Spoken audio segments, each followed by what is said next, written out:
I grew up in Dublin, Georgia, and Thomaston, Georgia,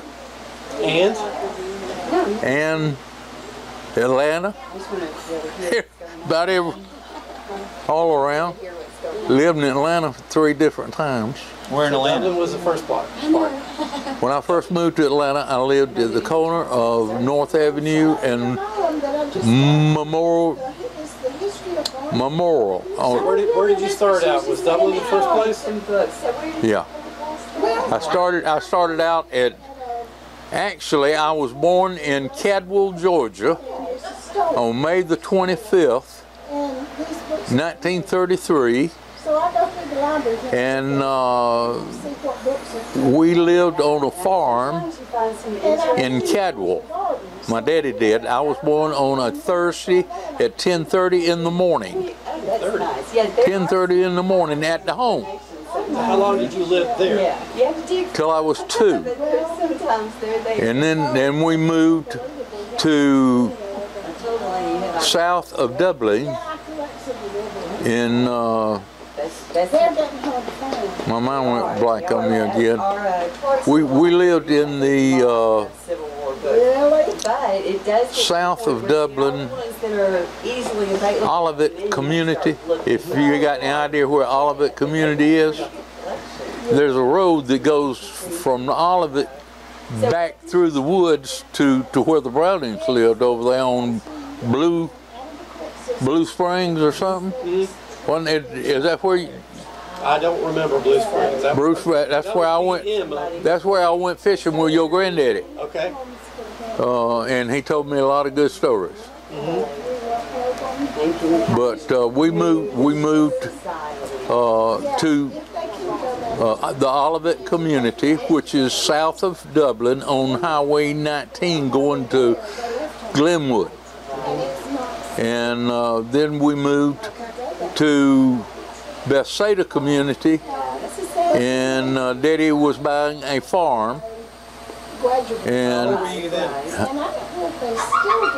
moved when I was 9 years old to Bethsaida. Do you remember anything about that place? Absolutely.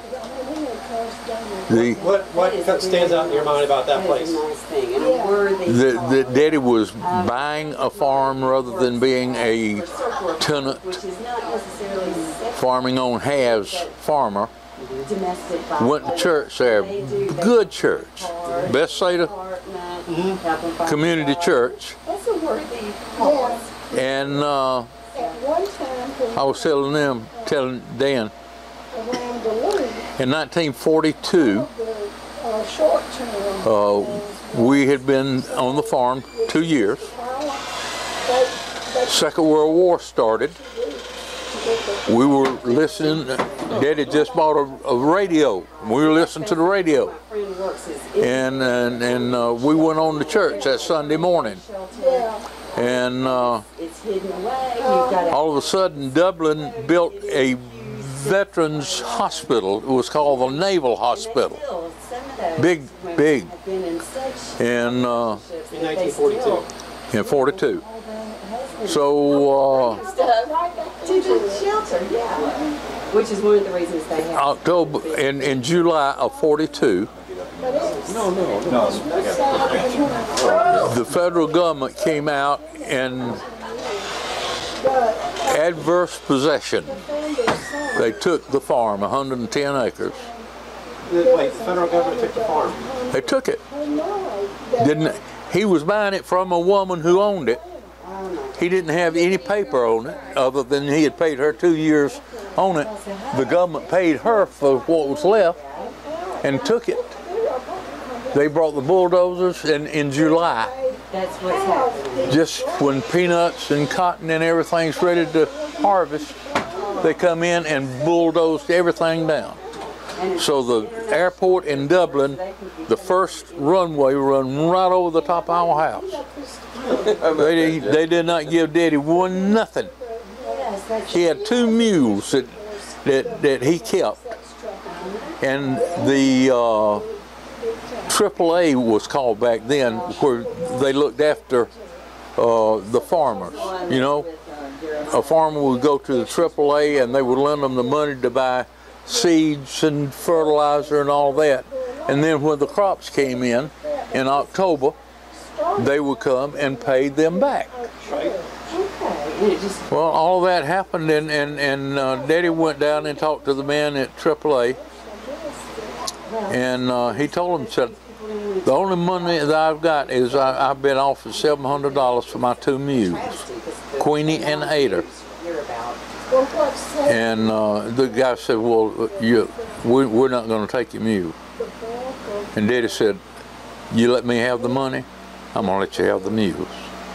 So Daddy, we walked away and moved into town in Dublin on Mary Street. Daddy's sister and brother lived in Thomaston, worked in the mill. He came and lived with Aunt Bessie from October till we moved to Thomaston in February of '43. So, how old were you then? Huh? How old were you then? I was, well, I was actually 9 and turned 10 in May. I was born in '33, and it was '43. And when we moved in February, I was 9 years old, 4th grade, in Dublin. And what we were talking about, a buddy of mine that was best man at our wedding was from Toccoa. We got to be really good friends. When I got out of the Army and we lived together in Atlanta, and I asked him to be my best man at our wedding and what have you. And Ray Keeling was his name.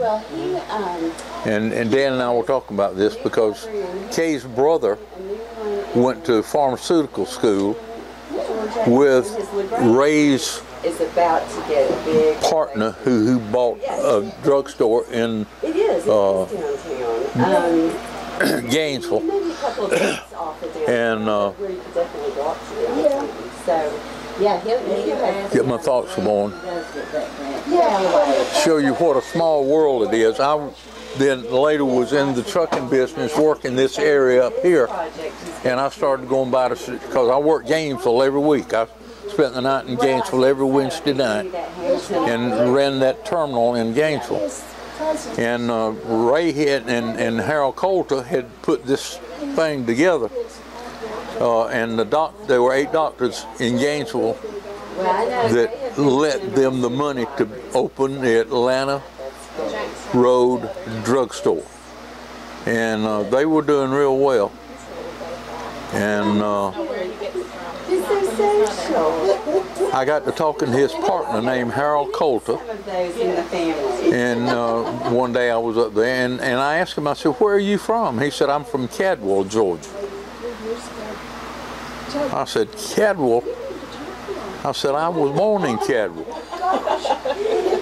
And I said, where did you go to school? He said, I went to school in Dublin when I was in the 4th and 5th grade. I said, I don't remember but one other person other than Ben Cochran, who owns half of Dublin, and his name was Harold Coulter. I said his name was Cookie. We called him Cookie because he'd always get a handful of cookies on the way out of the lunchroom. He stuck his hand out and said, Joe, meet Cookie. It was the same guy that I had gone to the 4th grade with. It is really a small world.